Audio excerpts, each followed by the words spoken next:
Hey gang, it's Jeff from the James Freddy's channel, and on this video we're going to start getting the left quarter panel clamped into place and ready for weld on our 67 Penske Camaro project. So thanks for watching. Alright gang, so last video we got the drip rail in, the rust barrier on, and the wheel tub welded in. I've gone ahead and knocked down some critical welds and coated everything with that rust barrier, all my welds and stuff like that. And so since the last video, we got the trunk dropout in, and that was just a matter of lining it out and prepping it for weld, plugging it in just like that. And so before I start to get this quarter panel in, I went down to pick up some self-etching primer from O'Reilly, and I've kind of switched over to this just as a cost means. It's half the price of the SEM's black self-etching primer, which I would much prefer to use. But I'll use a one part non-hardening in a non-critical area, like up under a roof where I know that my good high quality automotive paint won't be able to attack it, and yet it's something that I could use to clean up my stuff. So when I was down there picking up the self-etching, I noticed that that rust barrier came in an aerosol, and I grabbed a can of that for the same, about $9, $10, and I sprayed it on, and it's pretty nice. So I think that instead of getting that quart to like brush on, I might, if I were to do it all over again, get this in the can. But seems how I've got it in the quart, I'm going to go ahead and reduce it down with, I think it calls for acetone, and adopt the hypodermic needle. This is the 3 millimeter, what do you call this, syringe with the 18 gauge needle, and I'll thin it down to where I can suck it up, and then I can go ahead and put it on this seam right here, allow it to capillary react down in, and help penetrate down into that weld area, keep it rust free.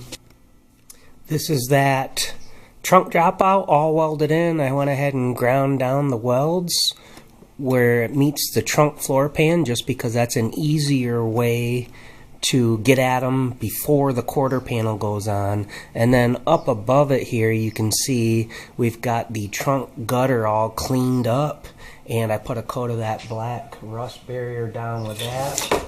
Now when I clean up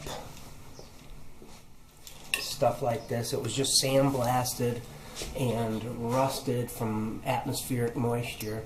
I use one of these clean strip discs by Norton, and they work great because they don't tear into the metal too much and they get that rust up and off.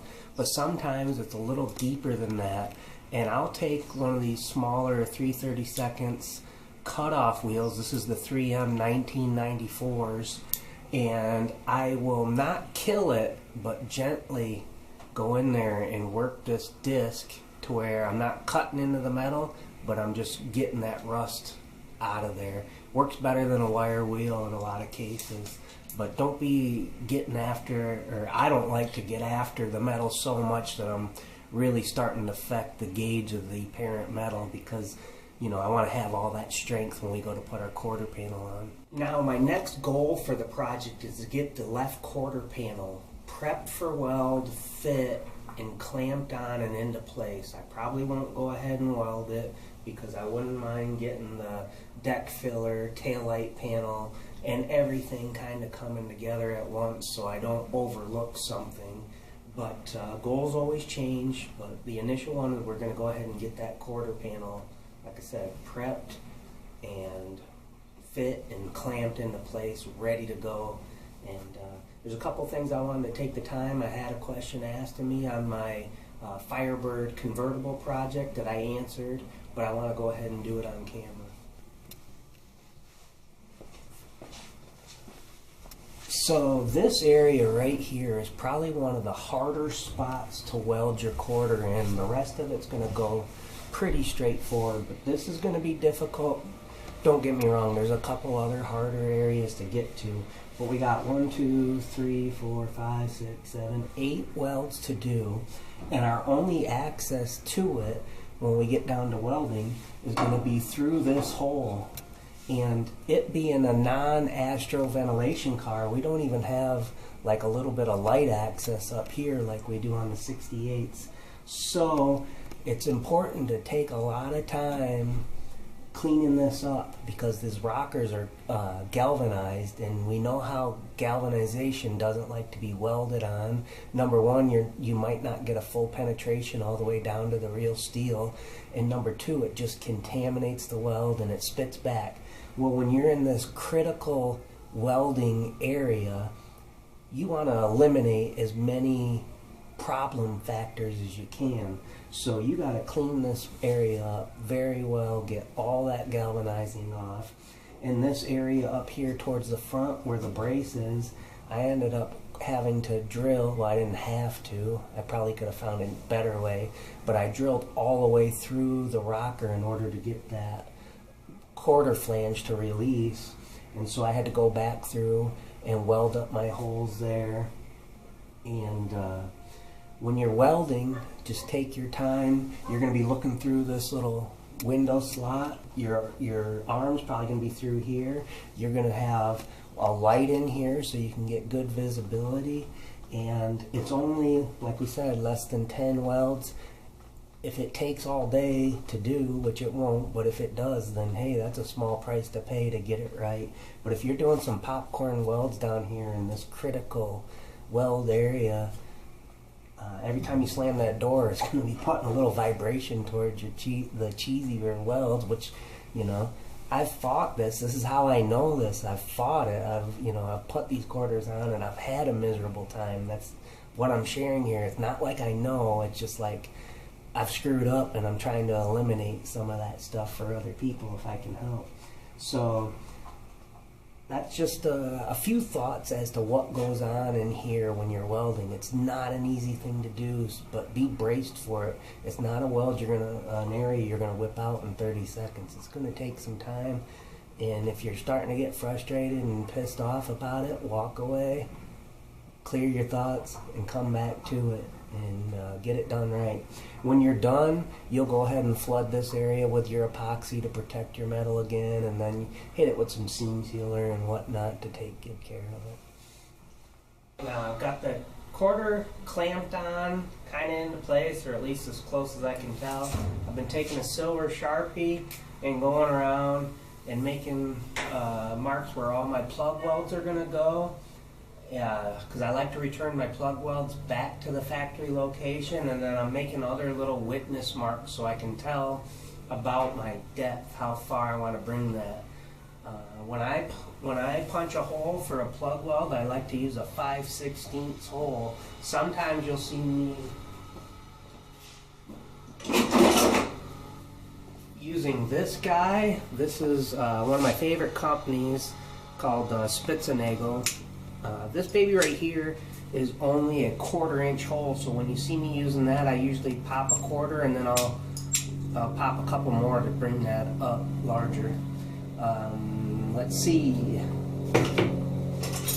Another thing we got going on is brand new trunk corner and window corner brackets. That's the first for me to have a brand new. These, I usually pull them off the old panels and reuse them, so we got these, so don't forget to mark for that. Oh, this here is the company that those brackets came from. And here's a closer look at what's going on for our quarter panel.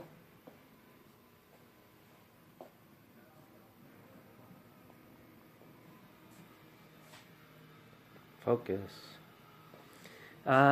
Speaking of focus, right here is the camera that I've been using, and it does not want to focus up close, so I bought this little wide angle lens to put on it, and hopefully that's helping. It's making the garage look bigger, but I'm still having those focus issues. If anybody can help me out with that, I'd appreciate it.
quarter panel's all roughly clamped into place. Now we can start doing our final tweaking to get panel alignment and gap issues resolved. But first we'll go ahead and get the deck filler and tail light panel and deck lid on and make sure we're doing good there. That's going to do it for this one. Thanks so much for clicking on the video and supporting us with the comments, the thumbs up, and all the contributions that you guys do to the channel. Appreciate it.